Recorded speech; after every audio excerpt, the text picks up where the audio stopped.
Doctor Ragini. मैं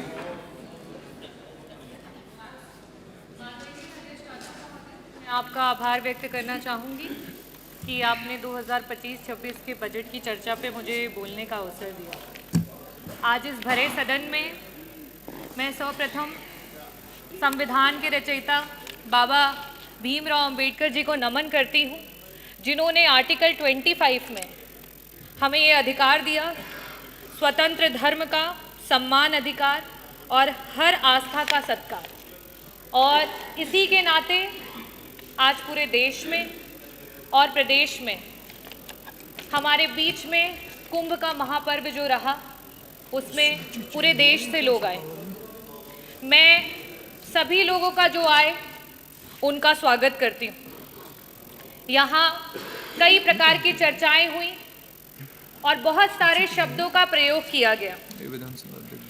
ये जो लोग विभिन्न प्रदेशों से और यहाँ तक कि विश्व के कोने कोने से आए, वो किसी राजनीति से प्रेरित होकर के नहीं आए, वो आस्था से, धर्म से और अपने देश, अपनी मातृभूमि से जुड़े हुए हैं, इसलिए वो यहाँ पर आए। महाकुंभ के आयोजन में जितना बजट होना चाहिए था, सरकार ने उसकी कमी की।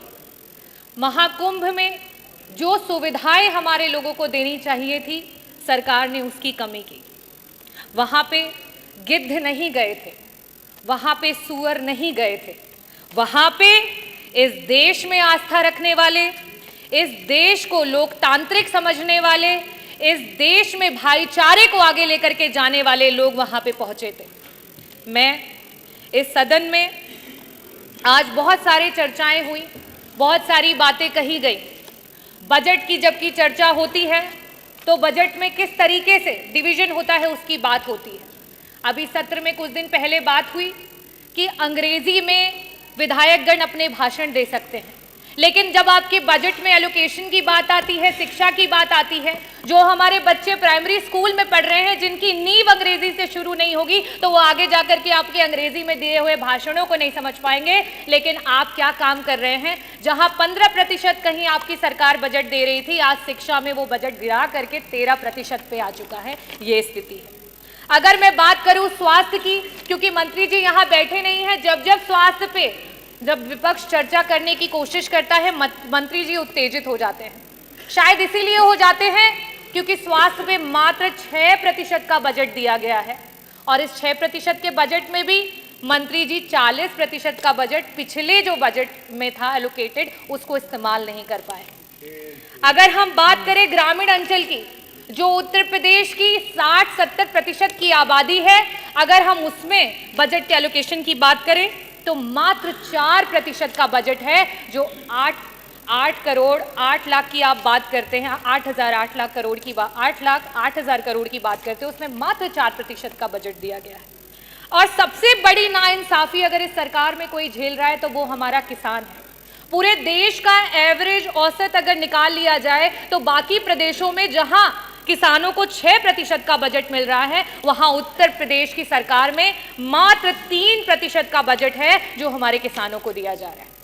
और सबसे आखिरी में और सबसे जरूरी बात, अभी हमारी माननीय सदस्य बार बार पीडीए की बात कर रही थी, तो सदस्य आप भी और यहाँ सम्मानित सदस्यगण, मैं आपको सभी को बताना चाहूंगी कि जहां पूरे देश में 3% का बजट विभिन्न प्रदेशों में, चाहे वो आपका दलित समाज हो, वनवासी समाज हो और अल्पसंख्यक समाज हो, उसको दिया जाता है, वहीं उत्तर प्रदेश में मात्र 1% का बजट दिया जाता है। और उस 1% के बजट में भी आपका 30% का बजट ऐसा धरा का धरा ही रह जाता है, विभाग उसको इस्तेमाल ही नहीं कर पाता है। हम इतने बड़े बड़े बजट की बात कर रहे हैं, मैं आंकड़े रखना चाहूंगी। शिक्षा विभाग में वर्तमान में 14% का बजट जो है वो शेष रह गया, इस्तेमाल नहीं कर पाए। स्वास्थ्य में 40% का बजट ऐसे ही रह गया, उसे इस्तेमाल नहीं कर पाए। आवास में 46% का बजट रह गया, जिसे इस्तेमाल नहीं कर पाए। SC ST माइनॉरिटी में 30% का बजट है, जिसे इस्तेमाल नहीं कर पाए। अगर हम सिंचाई एवं बाढ़ नियंत्रण की बात करें, 35% का बजट है, जिसे इस्तेमाल नहीं कर पाए। अगर हम ट्रांसपोर्ट और PWD की बात करें, 6% का बजट है, जो पुराना बजट है, जिसे आप इस्तेमाल नहीं कर पाए। समाज कल्याण के मंत्री जी यहाँ बैठे हैं, 23% का बजट आज ऐसे ही पड़ा हुआ है, उसे इस्तेमाल नहीं कर पाए। कृषि विभाग वैसे ही 4% किसानों को दिया जा रहा है बजट में से, उसमें से भी 10% बजट ऐसे ही धरा का धरा रह गया, उसे इस्तेमाल नहीं कर पाए। तो मैं बजटों पे बहुत बातें नहीं करूंगी, क्योंकि जो पुराना है उसे ही नहीं इस्तेमाल कर पाए तो बड़े बड़े बजटों का क्या हवाई लूटी जाए। मैं बात करना चाहूंगी अपने देश की एकता की, क्योंकि जिस समय यहां अंग्रेजी की बात हुई उस समय उर्दू के बारे में बहुत बड़ी बड़ी बातें की गई। उर्दू में जो लोग बोलते हैं उनको कुछ शब्दों से नवाजा गया। हमारे देश में उर्दू को बड़े ही लगाव से देखा जाता है। हिंदी अगर हमारी मातृभाषा है तो आज का ये जो देश है वो अंग्रेजी से भी नहीं घबराता है, अंग्रेजी को सीखने की पूरी इच्छा रखता है।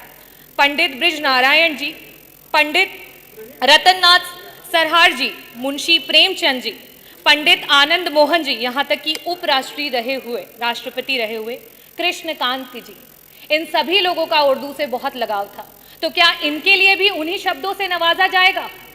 मैं आखिरी में सिर्फ यही कहना चाहती हूँ, ये विकसित देश है, ये प्रगतिशील देश है और ये युवाओं का देश है, और युवाओं की यही आवाज है कि रावण नहीं हम पलने देंगे साधुओं के वेश में, रावण नहीं हम पलने देंगे साधुओं के वेश में, अफजल नहीं पनपने देंगे अब्दुल कलाम के देश में, हिंदू हो या मुसलमान अब शीश नहीं कटने देंगे, कसम तिरंगे झंडे की अब ये देश नहीं बटने देंगे। जय भीम, जय भारत, बहुत बहुत धन्यवाद।